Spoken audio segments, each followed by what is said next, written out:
Yes, kama unatumia device kama hii ya 5G kutoka Airtel na umesahau password, hii hapa inakuhusu. Naenda kuelekeza namna ya kureset password ukiwa umesahau.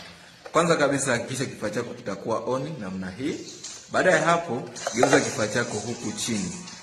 Sawa, utafungua, utaona sehemu ya line, lakini pia utaona kitundu kidogo kimeandikwa reset hiki hapa. Utakandamiza hapa kwa sekunde 6 mpaka 10. Baada ya hapo utaona taa zitazima, blink.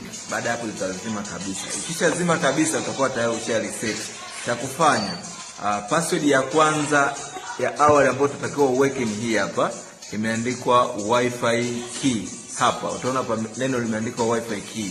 Sasa namba na herufi zilizoandikwa hapa ndio utajaza kama password yako kwenye simu yako au kwenye kompyuta yako utakuwa umereset.